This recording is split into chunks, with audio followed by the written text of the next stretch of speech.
So I made this skirt recently. I won't even say recently because it used to be another type of skirt before I decided to turn it into this one. But it was way too long and I wasn't really feeling the way it was looking. So I wanted to turn it into another thing, like a gown, not a skirt. But this is what the skirt used to look like before. And now it's just way too long, and I feel like I have enough skirt. I might just turn this one into a gown. So I upped onto Pinterest and look for some inspiration. I saw this one top.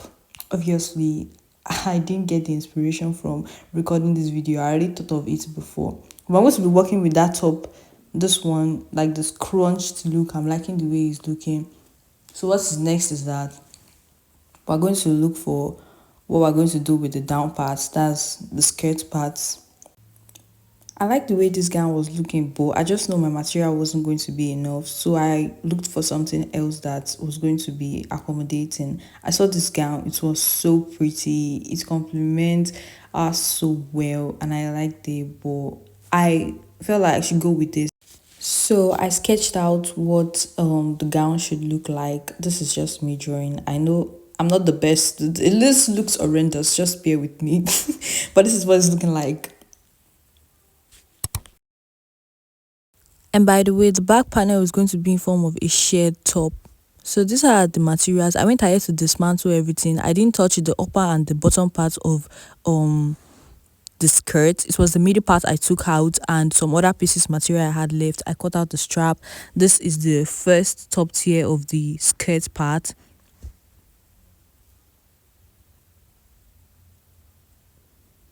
And this is the bottom part of the skirt part. And it is about 120 something inches, and the top part is just times 2 of my waist circumference. So this is the back panel that is going to be in form of a shared top. I just did my measurements times 1.5 and I added the length too, and I went ahead to cut out like an armhole. I still went ahead to trim it when I was sewing the dress. Now this part is going to serve as the lining, and mind you, I added another lining to the bottom because it wasn't long enough. That lining is going to be used for only the front panel. We only need it for the front panel because I'm going to scrunch the sides, as you can see the image. Now this is the front panel. It's just times 2 of my length, or my material wasn't up to like times 2 of my length, so I just used what I had. I measured from my shoulder to my natural waist. Now these are the sleeves I'll be using because I didn't have enough material.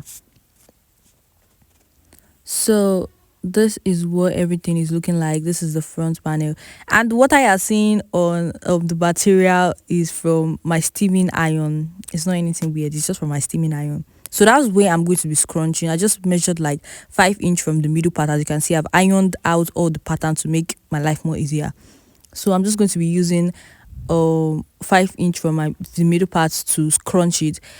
And by the way, I use, oh sorry, this is the back panel. Let me explain this part. This is the back panel. That's where I'm going to be sharing. These are the straps. I didn't use the straps, as I said before. It wasn't easy to turn out, so I just cut another one and did it manually. First thing, to start sewing, I was doing the back panel, so I needed to reel my elastic thread. So this is what I'll just do. I just connected it to the top of the bobbin and I was reeling it.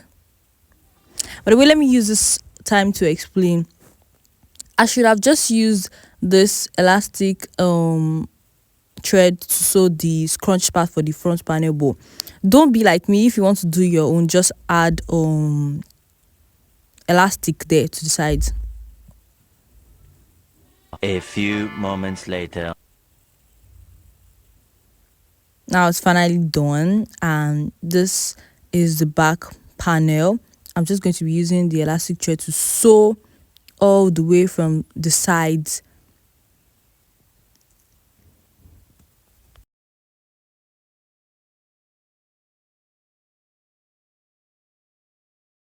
Now moving on to the front panel that I'm going to be scrunching. As I said before, just use an elastic to sew it. Just measure how long the top is going to be, then cut out the elastic and sew it on it. Don't be like me. I sewed it manually first, then I later use the elastic thread to sew it. But to save your time stress, just do that. So this is the lining under it. As you can see, I joined it together. After I sew the elastic in place. I'm just going to cut out the excess from the side, then join it with the back panel together and add the sleeves.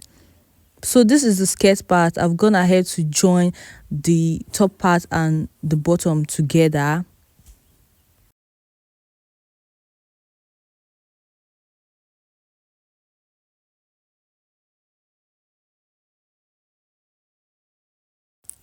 So after that, I'm just going to gather the top part of the skirt to so that it will be equivalent to the same thing as the top part of my bodice, because there's a part that is going to be stretched out, which is the part that I shared, and the front panel there is no sharing there, so it's going to be stiff. So I'm just going to share for the front part, then I'm going to leave the back panel and just like stretch it out as I'm sewing with the shared back. That's what's going to make it easier for us to wear when without zip or anything. So after that, I'm just going to go ahead and join all the parts together. Bye, have a great time. So after I was done with joining everything together, this is what it's looking like. As you can see, the back, it is scrunched. That's the strap there. The top and the bottom part of the skirt, the sleeves are in place, and I went ahead to trim the armhole because it was too wide. And you can see the scrunch front. Just absorb everything. You know how I say it. Enjoy, and thank you for watching. Please remember to like, subscribe, and turn on post notification button so you can get notification whenever I post a new video. Thank you very much. Bye.